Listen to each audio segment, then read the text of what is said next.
In this video, I'm going to show you how to rekey all your Kwikset locks to fit the same key in just a few seconds.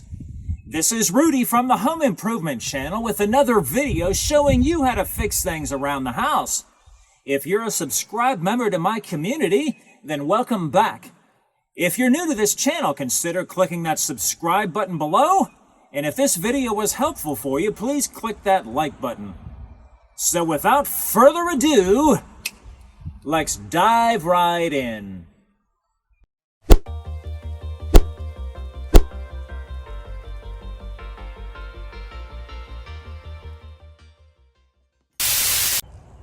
So first of all, this video is going to be for the Kwikset Smartkey.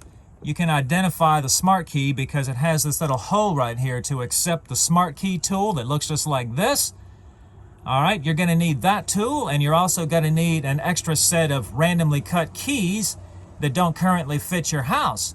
Now, if you don't have either one of these tools, you can either get them from a new lock, which comes with all that stuff, or you can buy the tools separately and the keys separately. That way you can rekey your whole house in case you need to do that. Now, Slage does have their own version of this. I believe it's called Secure Key, but that's going to be an entirely different video altogether.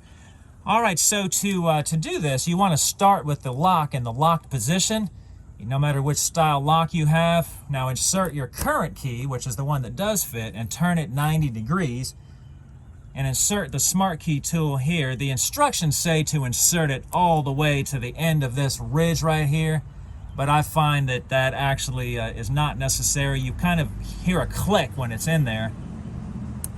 You can't hear the click, but you can hear it. All right, so once you do that, pull that out, insert the new key that you want to key it to. This is the one that's going to be the permanent key. And once you do that, you'll kind of hear a click, turn it 180, back to 90, and then pull it out. That's it. I'll show you how to do that here on this other style lock. It's the same thing.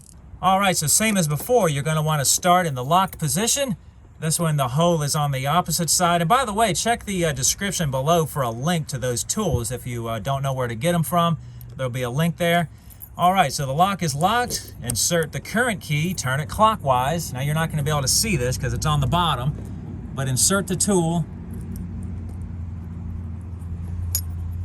push it, hear a click, pull the key out, insert the new key, turn it 180 counterclockwise, back to vertical, pull it out. All right, so now as you can see, the new key locks the lock. And that's it. That's all there is to it. All right, thanks for watching.